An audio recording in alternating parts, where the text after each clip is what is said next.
Hi, everyone, and welcome to Weekly Homilies with Father Mark Soslenko, pastor of Saints Isidore and Maria Parish in Glastonbury, Connecticut, part of the Catholic Archdiocese of Hartford. I'm Carol Vassar, Parish Director of Communications, and this is episode 13 of Season 6 for the second Sunday of Lent, March 5th, 2023. Our Gospel reading is from Matthew chapter 17, verses 1 through 9. Jesus took Peter, James, and John his brother, and led them up a high mountain by themselves, and he was transfigured before them. His face shone like the sun, and his clothes became white as light. And behold, Moses and Elijah appeared to them, conversing with him. Then Peter said to Jesus in reply, "Lord, it is good that we are here. If you wish, I will make 3 tents here, one for you, one for Moses, and one for Elijah." While he was still speaking, behold, a bright cloud cast a shadow over them. Then from the cloud came a voice that said, "This is my beloved Son, with whom I am well pleased. Listen to him." When the disciples heard this, they fell prostrate and were very much afraid. But Jesus came and touched them, saying, "Rise, and do not be afraid." When the disciples raised their eyes, they saw no one else but Jesus alone. As they were coming down from the mountain, Jesus charged them, "Do not tell the vision to anyone until the Son of Man has been raised from the dead." The Gospel of the Lord.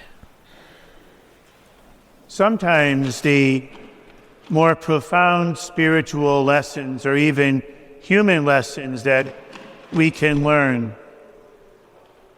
are discovered when we look at the very obvious and ordinary of things, such as why we get up in the morning, or why and how we go about the business of our day. We very much take for granted that there are certain things that we're supposed to do and certain ways that we're supposed to do them, but we don't often give much thought to why or how we do them. There is deep within every human heart a voice that echoes, that says, "Go forth. Don't stay where you are, but go out into the world, learn about what is around you, find your way through, establish a life for yourself, be successful, and live." As we go about the business of our life, and as we listen to that voice propelling us to do something with this person we find ourselves to be, where does that voice come from? To whom do we listen? You see, if we listen just to our secular world and what secular society is saying to us, then those voices are going to tell us to go out, to be successful, to think of yourself before others, secure your own livelihood, pile up as much security and wealth as you can, concern yourself with who you are and those you choose to have around you, worry about what's going on your side of the street and less about what's happening on the other.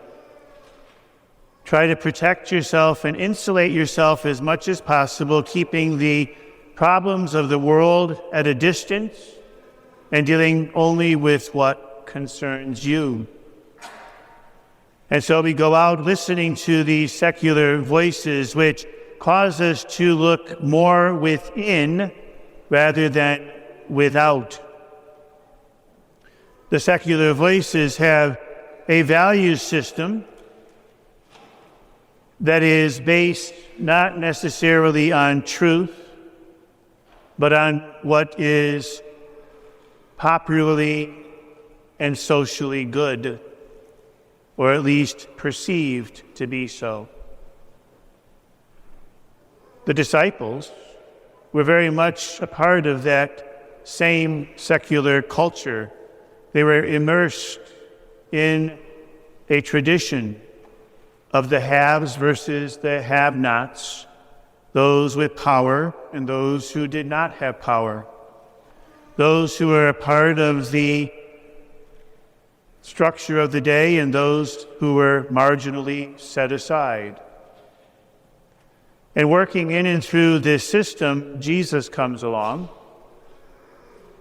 and leads them up to a mountain where he's transfigured and transformed before their very sight in such dazzling and such dramatic fashion that when God's voice comes through the cloud, they curl in fear because they don't know what's going on. And crippled in fear, they face the choice. Do we stay or do we run away? Usually, fear does that to us. But Jesus came and laid his hand on them. And with that gentle touch, Jesus imparts to them the gift of faith. And their eyes and their hearts are opened to see this wonder and awe with a different perspective. And their vision is changed, their perspective is changed. And they see not with human eyes, but with divine, radiant eyes. And they see the truth, not only of who Jesus is, but of who they are. And when we meet something that is true and real and right, we want to stay in that moment. We don't want to leave that which makes sense, that which captivates us, and that which claims us within. And so it was with them. They heard loud and clear that not only is Jesus God's beloved Son, but they too are God's beloved sons, just as you and I are God's beloved sons and daughters. It's built into who we are. And so as we go out into the world, as those disciples were sent back down to the mountain, God says to us, go out and go forth, not as an ambassador of yourself, but as my ambassador. Not as a vision just of what you need and want, but what I would like to see. You live and act in my image, in my likeness. You are a son and daughter of mine. Listen to me, God says to each one of us.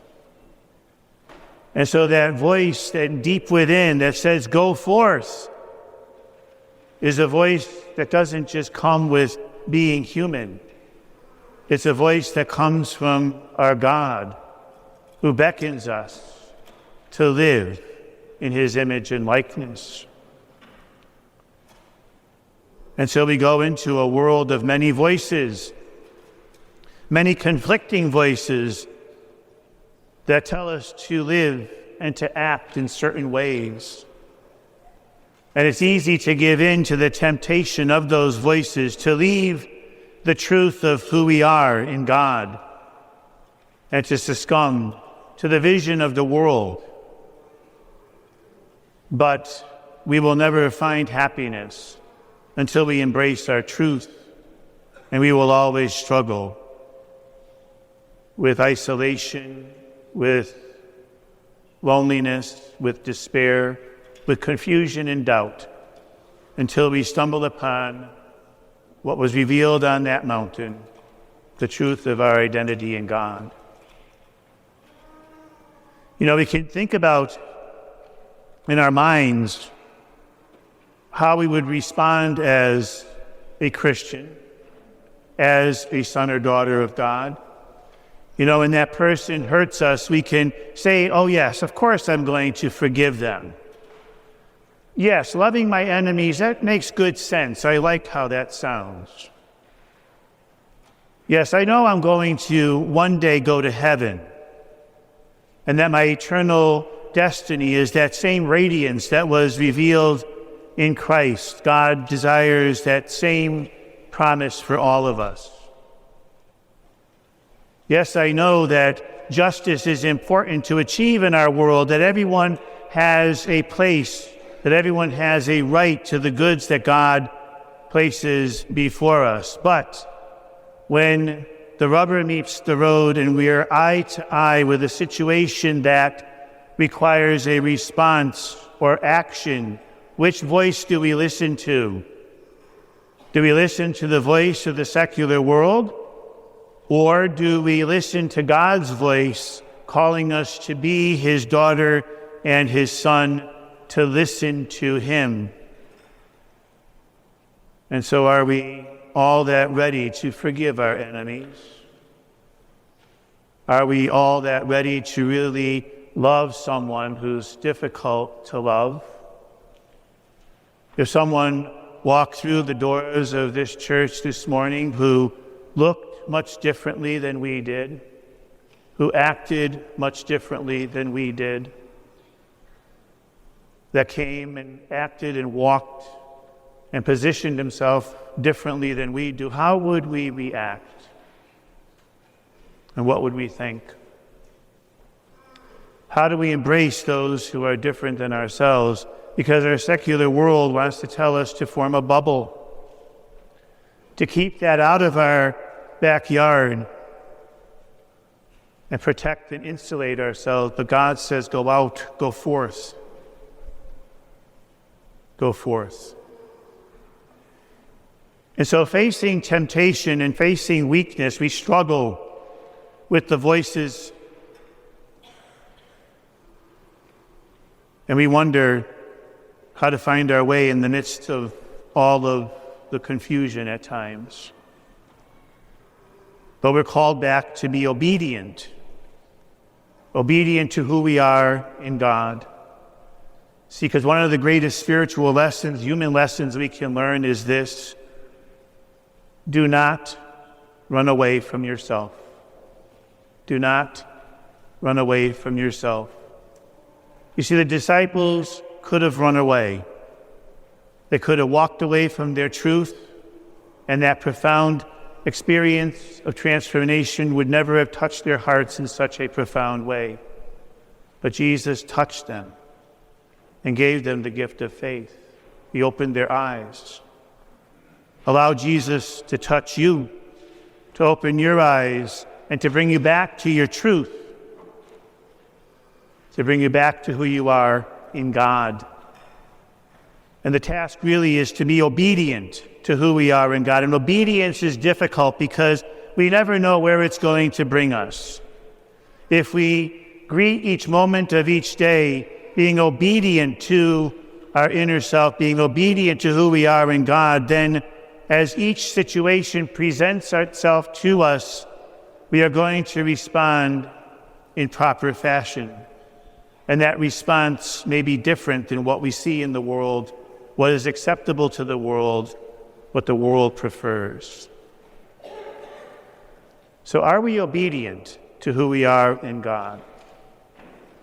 Well, we all encounter situations where we're up against a wall, where we're facing limitations, where we're facing our mortality, where we're facing difficulty, when we've been hurt, when we've been wounded.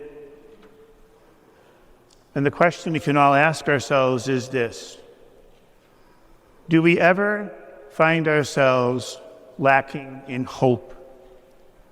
Do we ever find ourselves lacking in hope? Because if we're lacking in hope, then somehow, in some way, we've lost touch with our identity in God, with the fact that we are children of God, sons and daughters of God. And if we've lost touch with hope, then we better check two of hope's friends as well, faith and love, because there's a good chance that those have diminished along with hope.